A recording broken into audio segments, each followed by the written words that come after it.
Welcome to today's webinar, Leveraging LinkedIn for Professional Success. This event is brought to you by your Vanderbilt Alumni Association. I'm Mary Pellet and I work in the alumni office. I'm so glad you could join us from wherever you are this afternoon. Today's webinar will last around 45 minutes with some time at the end for questions. Please feel free to type any questions you have into the chat box and we'll make sure to address them in some way before the time is up. In a moment, you'll see a link in the chat box, and this directs you to a handout that goes along with today's webinar. We are recording the webinar and we'll be posting it on the career webinar page of VU Connect in a few days.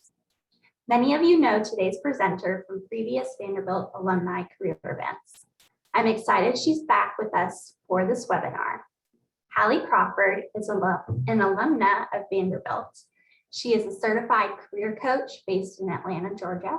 Her company, HallieCrawford.com, and team of coaches have helped thousands of people nationwide uncover their dream career and make it a reality. Hallie is regularly featured as a career expert in the media, including on Forbes.com, The Wall Street Journal, CNN, AJC, and Fox Business News. I'm excited now to turn this afternoon's presentation over to Hallie. Thanks, Mary Pellet. Thank you for being here today and helping us co-host. And thank you everyone for your time today as well, especially what may be on your lunch hour and just with everything going on in the world with COVID and everything else. We greatly appreciate your time. And I'm really excited to present this topic to you all because LinkedIn is just such a critical part to our professional development, not just in terms of, it's not just for job seekers anymore, I guess is what I should say. What we noticed even well before the pandemic hit last year, actually, is that more and more people contacted us about upgrading or updating their LinkedIn profile for branding purposes, not just for job seeking anymore. So LinkedIn is just something that for professional purposes and to help you achieve your goals of any kind career-wise, it's just such a critically important tool. During COVID, obviously, we leveraged LinkedIn a lot more for networking purposes and everything else because everything was shut down in person. But we want you to leverage LinkedIn, not just from for your job search, but also for professional success, which is obviously why we're going to be talking about this topic today. What I want you all to know, please, and we'll do a quick additional quick intro for me and then get right into our agenda and everything else. The content and topics and tips and advice we're going to be giving you today are going to be relevant for people who are in active job search mode and also people who are not. So please know that all of the content will be relevant regardless of your situation. But if there are a couple of things that as we go, if there's advice that I think is specific for job seekers, we'll mention that as we go along and kind of point that out. So as Mary Pellet said, I am a certified career coach. I've been coaching and training for over 22 years now. So it's been a very long time and I'm very excited to present this content for you all today. We work with our clients all day long on all of their professional goals, but including how to update their LinkedIn profile, but leverage LinkedIn more effectively as well, just in general as a tool. I have my undergrad from Vanderbilt University, just recently visited Nashville actually a couple weeks ago, and the city has changed enormously since I was there a long time ago, graduated in '95. And I also have a master's degree from the University of Illinois. Really quick thing about our website here, this is our homepage listed on this slide. We are trying to create and publish as much useful, helpful content for people as possible during these unsettling, crazy times because of COVID. And now that the job market is really exploding and there are lots of job opportunities out there, we are posting a lot of content on our career blog, which if you look at the main menu, visit our website later, our career blog has a ton of really good content there, as well as please feel free to connect with me directly. on LinkedIn, because we also publish articles and helpful information there too. Let's dive right in first about why LinkedIn is important. We talked about it a little bit already, but it's just a critical tool and resource for your professional development. There's a ton of users. A lot more people are becoming more active on LinkedIn, not just monthly, but like on a weekly and even daily basis. So LinkedIn is almost, I don't want to say it's exactly becoming like Facebook, because obviously it's different. My 14-year-old son jokes with me that Facebook is for old people. So I know I'm aging myself there. But more and more people are leveraging LinkedIn on a daily basis, not just for networking, but also to stay in touch with their peers, learn more about industry trends, and stay on top of what's going on in their industry and the market within their location as well. One of the most important things that I wanted to point out to everyone on the call today is at the very bottom here. For job seekers in particular, employers and recruiters are reporting that up to 80% of their recruiting is now actually done on LinkedIn. And if you can imagine, it's so much more so much easier, or so much more effective and efficient, if you will, to go out there and try to find candidates that you kind of want to hand pick for your positions versus wading through 200 plus, resumes by posting a job ad. So LinkedIn is that much more of a recruiting tool these days than it ever has been. LinkedIn is obviously worldwide. It helps you expand your network worldwide and across industries. And there are two things we wanted to mention, and this is not just for job seekers, but everyone across the board. Two of the things that we think are really helpful about LinkedIn is they're listed on this slide here. One of the items is I subscribe actually to the LinkedIn blog, and I find it to be incredibly helpful. Again, not just for job seeking purposes, but to stay on top of LinkedIn new resources and tools and changes to the platform, because I don't know if you've noticed, but they make changes all the time. It's hard to kind of keep up on adjustments and changes they're making to their platform and the services and kind of tools that they're providing. So the blog is actually listed on this slide here, how you can go to it and subscribe. I find it's incredibly helpful for that purpose, but also they have a lot of really good, valid, useful, helpful professional development and job seeking articles that they post on there as well. And the second thing I wanted to reference too is LinkedIn Learning. As most of you know, it used to be lynda.com. They've been buying everything up. But their learning platform and certification courses are incredibly useful and helpful, very professional, and very highly regarded as well. So please know that online learning, especially because of COVID, is becoming more and more, I don't want to say totally the norm, but more normalized, if you will, and more highly regarded. And LinkedIn Learning is a great place to go if you need to enhance your professional skills and development. So check that out too. So we talked a little bit earlier already about why it's such a critical tool for not just job searching, for your professional development and branding yourself. There are different reasons why we want you to consider leveraging LinkedIn more effectively, but also more frequently. Branding yourself, positioning you as an expert. It can help you learn from other people, though, help you exchange ideas with peers within your industry, even peers that are overseas, for example, or in different locations. It can help you kind of stay in the know with industry trends outside of just being a participant in your industry specific association. LinkedIn is also a great place to stay on top of things as well. It can help you with other things too, like increased sales, though. For example, if you are in a sales role or in a client facing or client relationship or account management type of role, it can help you be more visible in front of your customers, but establish your brand there too. And obviously, one of the reasons we already know about is it will help you strengthen and expand your network. I did want to give you all a quick example here about this professional development idea and how LinkedIn is becoming more important there. I conducted a workshop, this was pre-COVID because it was in person in Texas, to a group of financial professionals who were actually in sales.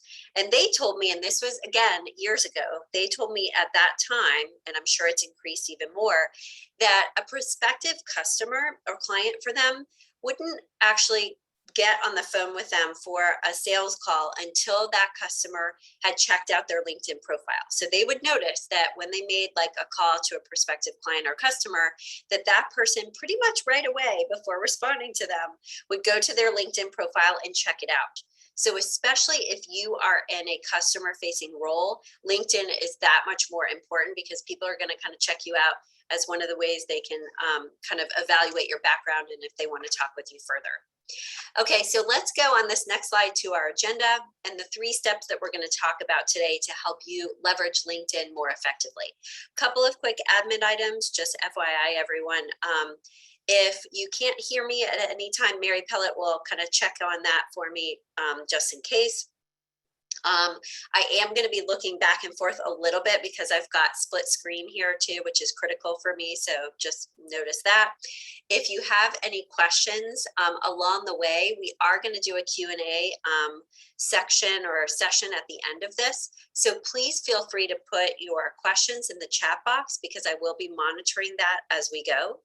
And if anyone would like a copy of the PowerPoint presentation, in addition to receiving a copy of the recording from today, which you will automatically get, I will show you the right email address to get a copy of that PowerPoint too, so you don't have to feel like you're frantically writing everything down. So today we're going to talk about your profile, how to make some updates and some fine-tuning things though that we really want people to consider implementing.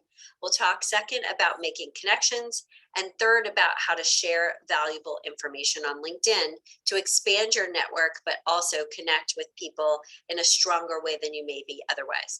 And just like everyone else, I'm working from home as usual. My dog is here, he should be fine, but if there's anything there that he barks in the background, just please excuse that and we'll deal with it. So if anyone would like a copy of the PowerPoint presentation, you can email us at admin@halliecrawford.com. We would be happy to share the PowerPoint slides with you. Again, that's admin@halliecrawford.com. It's listed on this slide, but it's also in the footer of all of our slides as we progress today. So the 3 essential steps we want you to be writing down and kind of thinking about, and we want you to think about leveraging LinkedIn, by the way, in this order, because the first most important thing obviously is to make sure your profile is in good shape before you start going out there and expanding your network, making those connections, etc. So work on your profile first.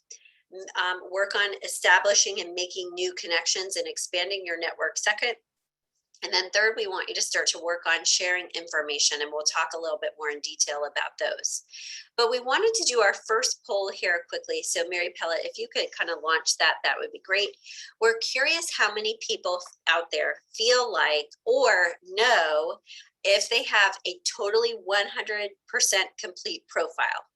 And the reason why I say if they know they have a complete profile or not is because if you all have gone into LinkedIn recently, you'll notice that there's sort of a completion bar at the top that they've added to let you know how complete your profile is and make suggestions to you about if you need to add some more information, another section, etc. So as you're answering this poll, please think about that. And it would be a great idea to have your LinkedIn kind of popped up in the background here as we're talking about these ideas, because then you can get a sense of where we're navigating through the system a little bit. And when Mary Pellet, when we've got kind of a critical mass, if you could just share the results, that would be great. So far, it looks like I am able to see the results. So when you do that, though, I'll let you know. And I just realized, everyone, hold on one second. I just realized that I need to make sure that my, my office line is not going to ring. Mary Pellet, are you sharing the results? Because I can't see them yet. Oh, there we go. Yay, it worked. Awesome. Okay, great. All right. So 77% do not have a complete profile and 23% do. So thank you for sharing that, Mary Pellet, and everyone participating. So here's the deal, everyone. We would encourage you. I know that LinkedIn has added a lot of new sections in there, like certifications. You can upload articles you've written and posted, etc. There's a lot on there. I'm not going to say that everything has to be 100% perfect, okay? But I would like you to work on getting, I would say up to like at least 80% of the content in there, as close as you can as possible to that, because that will help you, again, be not just more visible, but also showcase all of your strengths and experience as best as you can too. So let's talk a little bit more about your profile. Go to the next slide here. Couple of quick things here, because these are some of the basics, and I don't want to spend a ton of time on the basics, but get kind of into the fine tuning a little bit more too. Some clients will still ask us, if you look at this next slide, if a photo is optional on LinkedIn. It's not optional. You absolutely need to have a photo on your profile. It makes a huge difference if you take a look at this next slide here, why it's so important. You'll get more views, people will be more likely to connect with you, accept your connections, etc. Okay, so it's critically important to have a headshot. Now, when we say a professional headshot, by the way, we don't necessarily think that you have to go out there and hire a professional photographer. It's nice to be able to do that if it's feasible, but we think that friend or family member with a nice, phone camera, because cameras are so good these days on our phones, as long as you dress appropriately, have a clean, nice background, and make sure that you have good lighting, you can get away with something like that. Now, the second thing that we want to reference here at the bottom of this slide, if you are in a sales or customer facing role or a people oriented profession, for example, or if you are actively job searching, we would highly recommend considering adding a video introduction of yourself and link to that on your LinkedIn profile. The place that we would recommend putting this or placing this would be inside of your About section, kind of at the end of your About section there. And what you can include there is your brief elevator speech if you are in sales mode or in job seeking mode. You could include a very brief career history, answering a question or answering the question, for example. Tell us about yourself. Or if you're currently employed and you're in sales mode, you can give a little bit more about your strengths and background about your organization or company as well. You can easily link to your video by using Dropbox or Google Drive or just a YouTube link. So there's easy ways to do this, and just let them know inside of the About section, view my video intro here. It's a great way to connect with people in a different way, given we're all working remotely these days, especially, and we're craving that kind of one-on-one personal attention. Okay. Let's take a look at this next slide and your video and profile requirements. Remember, we said a few minutes ago, you want to make sure your headshot is professional. It needs to be close enough up, straight on. We don't want anything sideways or, different like that. Use like a very clean and light colored background, and make sure that your profile photo is professional, but you're smiling and it's warm. We've had some clients whose photo is like way too serious, and you want it to be engaging. The other thing we want you to think about, and we'll go to this next slide here and I'll show you an example of what I'm talking about, but LinkedIn now allows you to include a banner image behind your headshot, and we would recommend taking advantage of that possibility or opportunity there. You can put your company logo there. You can use a light colored like nature scene or the skyline of the city or location where you live. It could be something else relevant to your industry. And we highly recommend that you brand it as well. Here on the next slide is what we're talking about. This is the branded banner that can now go behind your headshot. This is a little bit newer, but I would say, I'm guessing it's been within the past year or so that this is an option here with LinkedIn. Now, if you take a look at this example, this is a banner that our LinkedIn expert on our team created for one of our clients. You can see that because she's in veterinary services, there's like an image of, a dog behind her, and it doesn't take away or detract though from her headshot. And then also our LinkedIn expert branded it so that she's got who she is, like as a tagline, and also a tagline underneath, what she does, leading highly motivated teams, et cetera, et cetera. Okay, so if we could go ahead, Mary Pellet, and launch this next poll, that'd be great. Perfect timing. Thank you. We're curious how many people out there have a branded banner, because since this has been up for a little while, we're kind of trying to get a sense of how many people actually know about this feature and also who's taking advantage of it as well. So if you could complete that, that would be great. And just so you know, we do offer this service for our clients and customers. This is a discounted rate just for Vanderbilt alumni listed on the screen here. The branded banner and search engine optimizing your LinkedIn profile is really important. That helps people find you with the right keywords in your profile, okay?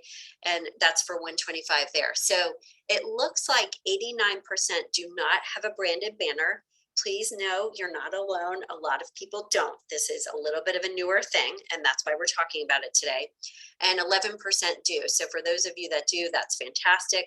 This is definitely something that we want you to consider because it does help you stand out from the crowd. There's enough people out there that are starting to get on the bandwagon here of creating this, but I would say it's still kind of 50-50. So if you do have a banner like this, it will help you stand out from the crowd enormously. It's a really big deal. We had our LinkedIn expert create one for all of the team members on our organization on our LinkedIn profiles as well. So the next thing we want you to think about in terms of your profile is something that some of our clients tend to either overlook or forget. So we wanted to make sure we brought it up. So make sure that your contact information is fully listed in the contact information section of your profile. Some people will forget about that section and they won't put their phone number in there or their email address. And you want it to be very easy for a prospective employer to contact you. So make sure that those are up to date. And the second thing we want you to consider is customizing your URL. There is a place for you to do that. It's at the very top right of your profile when you log in. You can make your LinkedIn link basically shorter to include your name and fewer numbers so that it's a little bit cleaner, so that when you're copying and pasting that link onto your resume inside of your header, it's not as much gobbledygook and look as messy there. And by the way, we would highly recommend you add a live link to your LinkedIn profile to your email signature. And so that people can easily, again, connect with you on LinkedIn there as well. It's a great idea, especially if you are in job seeking mode, to have a standard signature line at the bottom of all of your emails so that, again, it's easy for people to contact you and connect with you. You don't want to have to make them kind of hunt and peck for your information, because otherwise then they're going to overlook you and go to the next person. Let's talk next about your brand, and your branding statement would go in your about section specifically. So a personal brand basically represents the value that you're able to deliver to those who you serve, your customers, your clients, or a prospective employer. Too many people do not have a professional or personal brand, and they don't brand themselves effectively or well on their LinkedIn profile. So we wanted to talk about this for just a moment, because in your about section, you want to make sure that you're giving the prospective employer or customers, etc., not just what your strengths are and what your past experience and expertise is, but also tell them a little bit about your personality type and what some of your strengths are. Are you more of a strategic, big picture thinker? Are you more of a detail-oriented analyst, for example? So if you take a look at this next slide, this ideal career model is the model that we use for our clients to help them determine the right career direction, figure out what types of jobs they should be applying for, but also to help them clarify and be really clear on what their brand is and how they sell themselves more effectively. If you look at the arrows on the model with your branding statement, you want to think about and include what your strengths are, what your past education and experiences, and also include your soft skills as well. That's the personality type elements that we were just talking about a moment ago. Your leadership strengths, your work ethic, if you're great, for example, at change or conflict management, those kind of softer skills that are still really important, you want to include all of those in your about section.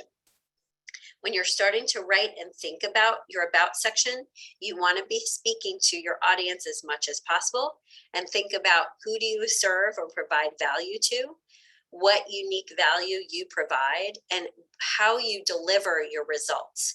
We would also make sure as part of your about section that you include a few measurable results from your past experience and from your resume, and put statistics in there, percentages and numbers, so that they want to read further down and keep looking at your profile and bring you in for an interview, for example, especially if you're in job seeking mode.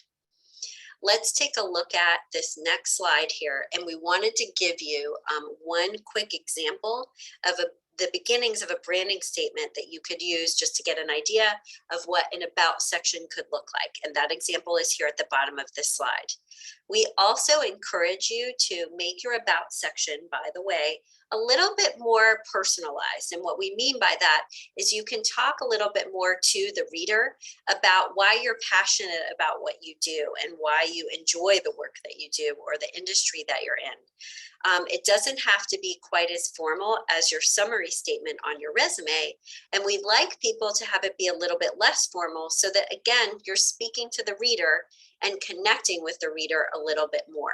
And if you notice here, you can use first person in your about section of your LinkedIn profile, whereas on your resume, you only want to use third person.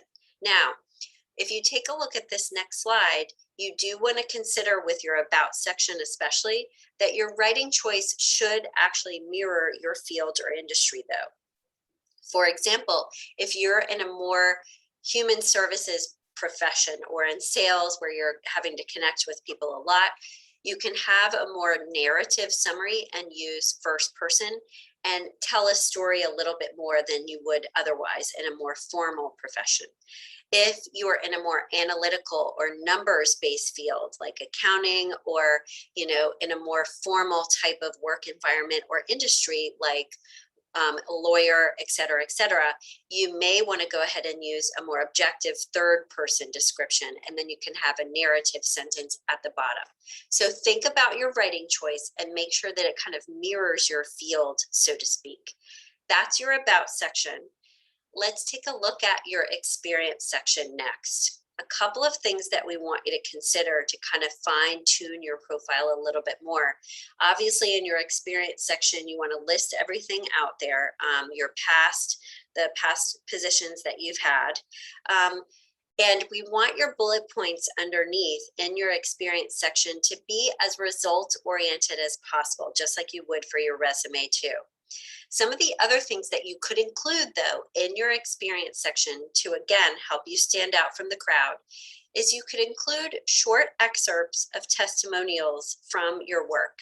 You can take some of those recommendations that hopefully you have, or if not, start working on those, that you have on LinkedIn. Those are at the very bottom of your profile. And you can pull a couple of the best excerpts from those and put them into your experience section in each area so that they don't get buried at the bottom. And again, it's a third person endorsement, really powerful. The second thing that you can consider, again, to stand out from the crowd, is to include in your different sections of your experience, to include an article that you've written, a blog entry, a graphic that you created for a client or customer that you would be allowed to share publicly, a PowerPoint presentation if you spoke to at a conference a couple years ago. So you can also include in there some artifacts that, again, help showcase your expertise and experience, help you stand out from the crowd a little bit more versus just having that experience section as it is. Let's talk next about finalizing your profile, and then we'll dive into making connections. When you're finalizing and looking through your profile and starting to add some more of those categories that LinkedIn recommends that you add, we talked already about the about section. One of the things that we want you to make sure that you do is make sure that you search engine optimize your about section as well as the title that is right underneath your headshot. Use keywords that employers or recruiters would search for someone like you, and that will help them find you on LinkedIn. Again, this is something that our LinkedIn expert helps our clients with please feel free to email us at admin@hollycrawford.com. She can help you with that and create the branded banner or help you just recreate your complete profile if needed. She is fantastic about search engine optimization though. When people work with her on their LinkedIn profile, they get contacted by prospective employers, which is just so fantastic. The third thing we want you to be thinking about, if you don't have any recommendations yet, is to start working on those right away. You can ask for recommendations from previous employers, from professors at Vanderbilt if you're a recent grad. It could be former coworkers, a former boss, etc., whatever is appropriate for you. And if you are in job search mode actively, we want you to make sure, especially for that category or that group of people, we want you to make sure that you go through your settings with a fine-tooth comb and make sure that the box is checked to be viewed by employers or recruiters so that you are indicating to prospective employers that you are open to a new opportunity, especially if you are in a current position and they wouldn't know that. If you do check this box, this is not something that your current employer would find out about or see. It's behind the scenes, okay? Let's take a look at our second agenda item and making connections. So one of the things that we have been telling our clients over the past couple of years is that it is very important to expand your network as much as possible and try to work towards a goal of 500 plus connections. A few reasons for that. When employers and recruiters see a higher number of connections, they feel like you're not just more well connected, but you are more professionally established. And what we have noticed with our clients lately is when their network is smaller, they have less access to other people's profiles. So if you're noticing that it says, if you look at someone else's profile, it just says LinkedIn member with their headshot, there's a reason for that. You need to start expanding your network.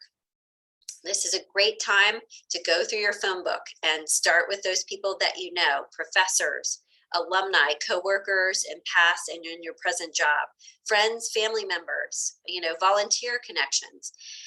You can also expand your network by going to My Network, which is at the top actually of, it's not on the left, I apologize for that here, but when you go to My Network at the very top of your LinkedIn profile, when you're logged into your account, there is a button and a way you can import your contacts. And we would recommend doing so because that can help you add to your list of contacts quickly and easily. Okay, you can pull those into your network and start to connect with people. Now, I will say, and Mary Pellet and no one else at Vanderbilt paid me to say this, we always remind our clients and customers, regardless of the school they attended, that they need to leverage their alumni network. So we highly recommend that you join or make sure that you are in the Vanderbilt Alumni Association LinkedIn group, because that is access to a lot of warm leads for you because of that connection. And also that's another way that you can start making those connections with other people, and they're more likely to respond to you and connect with you and give you time, for example, in an informational interview. Then you can start to branch out to those people that you'd like to know and like to add to your connections. It could be university alumni. It could be influencers within your industry. It could be professionals that you meet in LinkedIn groups. And we'll talk about LinkedIn groups in just a few minutes, sorry. And then by the way, too, when LinkedIn first came out and was first launched a long time ago, originally, their kind of mantra, and I think it still is this way, is don't accept connections from people that you don't know. But now that they're requiring that your network is larger, we can kind of fudge on that rule a little bit more. And as long as someone looks like they're reputable, and it would be someone that you would like to connect with and you feel okay with it, it's okay to accept connection requests from people that you don't necessarily know, especially until you get to that 500 number. Beyond that, you may want to start to limit it a little bit more, but work towards that 500 number. A couple of specific things to leverage LinkedIn for job seekers in particular. There's a list here on this slide, and because we're offering up the slides, if you want those, you can email us at the email address at the bottom. I'm not going to read through all of these, but we definitely want you to set up job alerts on LinkedIn, follow companies on LinkedIn that you're interested in, because some organizations and companies and even hiring managers will actually post that they're hiring on their company page or on their LinkedIn profile. And it's a great idea to try to find hiring managers and even recruiters on LinkedIn by typing in "I'm hiring," for example. That's how you can find people that are hiring. But even for your local area, to type in recruiters or headhunters in, Nashville, etc., to find those smaller shops of people who are in placement but may not be a part of one of the large organizations, headhunters and recruiters like Lucas Group, for example. Okay. And sometimes connecting with some of those people is better because you can get in front of a smaller shop. We do suggest, by the way, that LinkedIn Premium is worth it for job seekers because it gives you the two options of unlimited messaging, so you can reach out to more people. And also, you can see who has viewed your profile. And when you see that someone has viewed your profile, you can then reach out to them and say, "I'd love to connect with you," or "I noticed you viewed my profile. After I submitted my application for X position, I would love to chat with you for a few minutes about this opportunity if you are available." Okay, let's talk a little bit more about making connections kind of from a broader perspective. Some of the things that our clients will ask us is, if I want to talk to a second or third connection on LinkedIn, should I just go right to the source or go right to them directly? We would recommend no, go through your first connection and ask them to make that introduction, because that greases the wheels, so to speak. That other person is going to be more likely to get back to you and give you more time if that first connection makes the introduction for you. Second, we also want to remind you inside of that LinkedIn connection request to make sure that you include a note or a message letting them know why you want to connect with them. So it doesn't just come like shot in the dark and, they have no idea why you're wanting to connect. Let's go ahead and launch this third poll, Mary Pellet, if we could. Perfect timing. Awesome. We want you also to include a note, everyone, because it shows that you're bothering to take the time to do so, that you care about the search and you care about that connection, and you're not just clicking a button down the line. And it also is an opportunity for you to ask them or request something. If you're asking for time and an informational, etc., it's good to put it in there right up front so that, if they kind of move on to the next thing, it doesn't get buried. So we are curious if everyone on the call today, or at least most people hopefully, do include a note with their connection request. The next and last poll for today is pulled up. Thanks for participating. And we'll take a look at these results. Great. Okay, so people have gotten this message. That's awesome. 85% do, 15% don't. Some of the things that you can say, and let me take a look. Actually, yes, on this next slide, here are some examples of things or suggestions for things that you can say when you're asking for that introduction, okay? Two things I want to say about messaging and making that intro. So first of all, it's a good idea if you'd like to have an introduction to a second or third connection, ask that first contact or the person in between the two of you to make the introduction, but include both of you on that, because you want to have ideally their contact information so you can follow up with them directly. And also it kind of holds that other person a little bit more accountable when you both are on the message. Second, when we're talking about including that note inside an invitation to connect with someone else, let them know why you want to connect, as we said, but you could put in the subject line or even at the very beginning of the message, you want to let them know, "I'm a fellow Vanderbilt alum," for example, or "I would like to connect with you because I value your expertise and insight that you've posted in your articles on LinkedIn. I've been following you and reading your information." So flattery and kind of giving them a little bit of kudos, there's nothing wrong with saying something like that, again, to get them to accept the connection request and be clear about why you want to connect. Here are two other examples and things that you could say in your connection invitation. It could be about reading an article that they posted. It could be that you met them at an event, even if it's online. Remember that every time you meet someone elsewhere at a networking event or in some other way, shape, or form, an informational interview, etc., a lot of times I think job seekers tend to forget to connect with people on LinkedIn, and I totally get it. There's a lot of moving parts with job searching. Remember that you want to connect with each person that you're speaking with and that you come across along the way on LinkedIn. In terms of keeping up with your network, and then we'll talk about our third item in just a moment here, and we'll start to move to Q&A in just a few minutes too. We do recommend you use LinkedIn notifications for professional achievement, so you can share posts and things that you've accomplished, projects that you've completed, certifications that you've obtained, etc. We want you to make sure that you're checking and responding to messages at least weekly at a bare minimum. It needs to be weekly. If you have not downloaded the LinkedIn app on your phone yet, that's the easier way to make sure that you stay on top of your messages from LinkedIn. We highly recommend, in addition to asking other people for recommendations, that you write recommendations for others as well, so that you show you give back. And it's a great idea, by the way, to join LinkedIn groups, okay?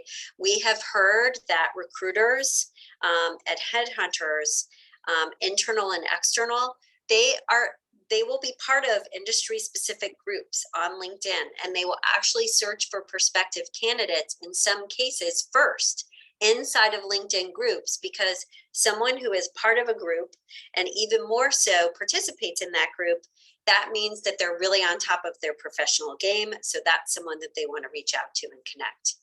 So when you're thinking about LinkedIn groups, we'd like you to look for industry specific groups. And ideally, it's not just about like the number of members that are there, but also the groups that are a little bit more active and therefore worthwhile for you to participate. Those people that tend to be really active in the groups, you can make a note of them and connect with them and ask them for an informational interview. We've had clients actually make really solid, good networking connections from participating in LinkedIn groups more actively, okay? And then LinkedIn is a great way to find new people to conduct informational interviews with new connections to get your foot in the door for a company or organization that you'd like to work for. And as part of making networking a regular aspect of your weekly schedule, we want you to check in regularly with your existing connections. You can send them an article that you think would be helpful to them. You could comment on one of their posts. You could send them your updated resume, for example, to say, I'm still in job seeking mode, and hey, by the way, I've updated my resume and I'd love to share it with you if that's okay. Lots of reasons why you can reach out to people. Let's talk next about the who has viewed my profile feature for just a moment. This is more robust when you're a premium member. And we do, by the way, think it's completely acceptable to reach out to people who have viewed your profile to make new connections, send them a request for a quick chat. You can find the hiring manager, or if they've viewed your profile, you can, send them a quick message and say, here's my resume, and here's a quick one sheet, for example, about my accomplishments and my projects that I've worked on. That's a great way to get in front of people. Okay. If anyone would like additional advice about some of these kind of tricks and tips to get in front of people, especially hiring managers and employers, a little bit more effectively, we have a ton of advice. That could be a whole nother LinkedIn PowerPoint, honestly, or webinar, because there's a lot to do there. But happy to share our LinkedIn guide with you all. It's $20. Just email us for that. If you'd like to purchase that, we can just send that over to you and get that handled. But there's a lot of little different kind of nuggets and ways that you can get in front of hiring managers these days, leveraging LinkedIn in a professional way, but that you're being persistent as well, not stalkerish, but persistent. All right, so let's talk about agenda item Number 3, and sharing information with your network. So we've talked about this a little bit along the way, but one of the things after you've accomplished some of the goals that we've talked about already with your LinkedIn profile, we want you to start thinking about getting more involved and engaged on LinkedIn with your network. You can share some of your insights that you have from a recent project that you completed or something you learned from a certification. You can share inspirational quotes for people. People really love that, especially during these kind of crazy times where we're all trying to figure out this hybrid work model. What motivates you about your job? It could be problem solving advice.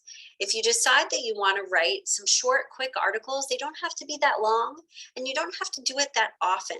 It can be just once a month or something. They should be concise and worth reading, but they're really good to post on your LinkedIn profile because they help you stand out from the crowd and can help you build credibility and help you build your brand, not just with your network, but with a prospective employer if they're looking at your profile.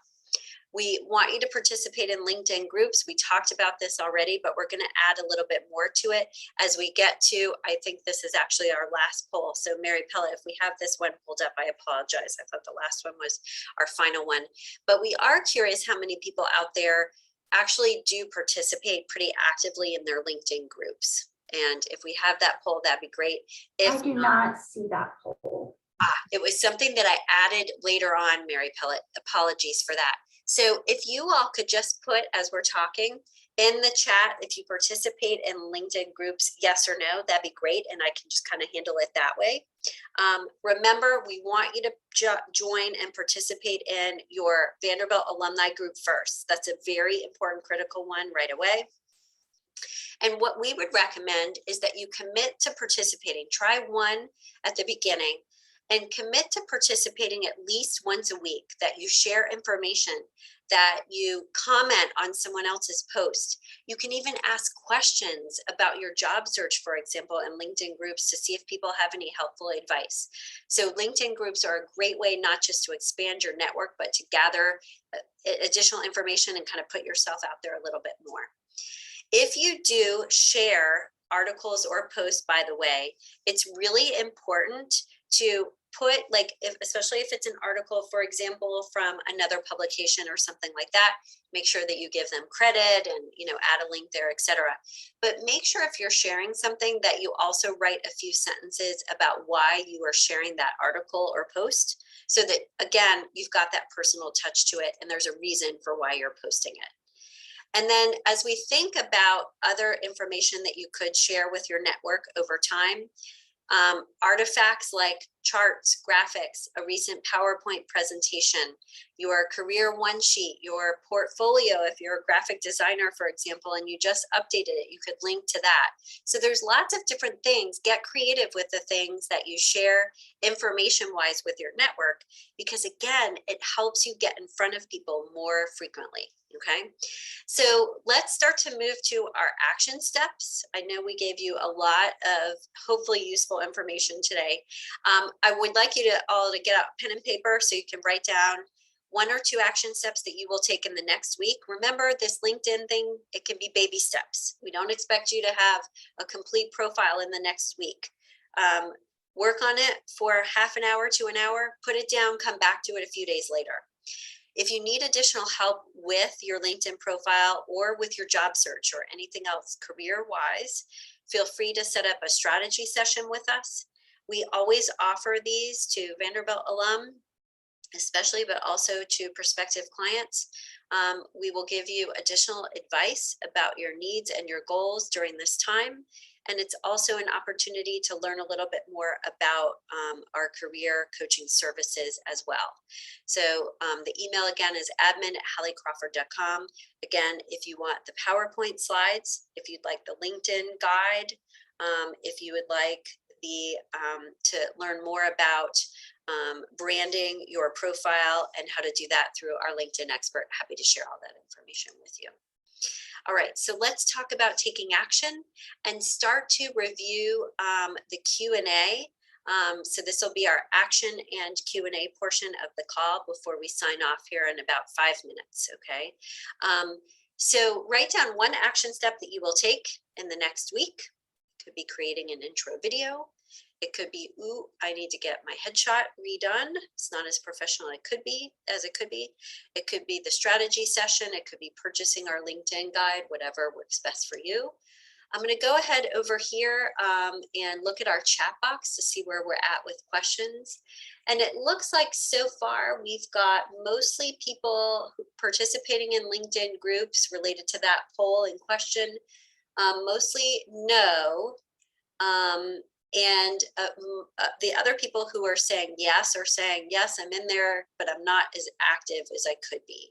So it is a really good idea to get a little bit more active in those groups, because as we said, recruiters could be looking for you there. And again, it's a great way and place to make additional connections. All right, so first question, you will get a copy of the recording, just by the way. Copy of the PowerPoint, just email us at the email address on the slide. Can you show on the screen about the notification on LinkedIn as to whether your profile is complete? I'll try to see if I can pull that up, but just because of time, I don't know if we'll be able to do that. I'll try to do that now and kind of multitask. But basically, it's really obvious. It's at the very top. It'll say like how complete your profile is, and it's kind of like a blue bar that moves up as it becomes more complete. I honestly don't know if it shows up every single time you log into your profile or not. And if you're unsure what it looks like too, and we can't get to it, Google it, and you might be able to find like the LinkedIn completion bar, so to speak. Do I have to use an outside source to create my banner, or can I create it myself on the LinkedIn platform? You can create it yourself if you have that kind of software to do it, and just upload it onto the platform. Absolutely. How do you handle your profile if you have two completely separate careers? Good question. You can only have one LinkedIn profile. Don't try to create two. It's a nightmare to try to delete one of them if you decide you need to delete it later on. This would be something that would probably be a little bit better served to do a strategy session with us. And I can help you kind of navigate that a little bit.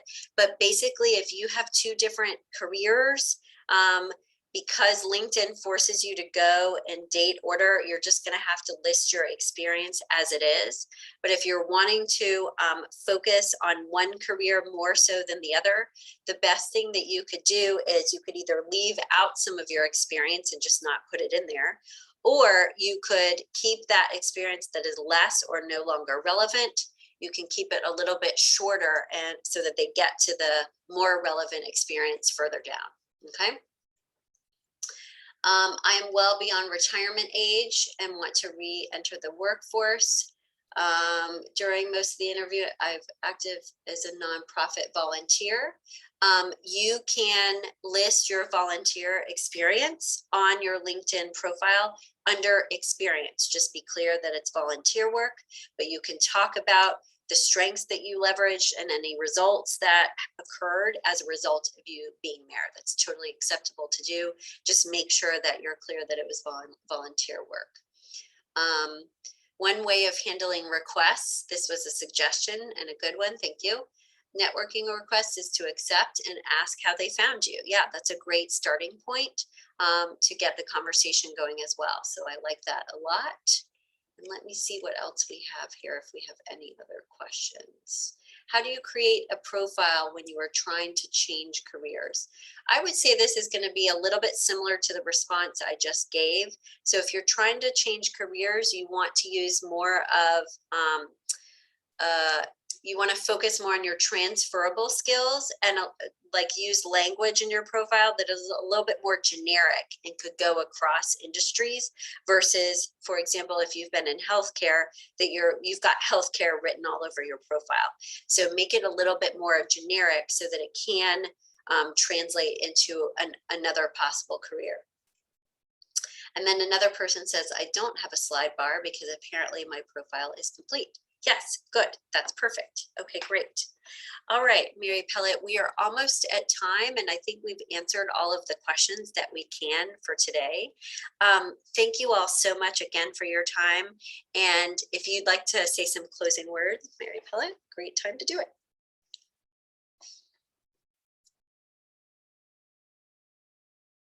And I think you have to unmute yourself, Mary Pellet. Yeah, there you go. Yes, I do.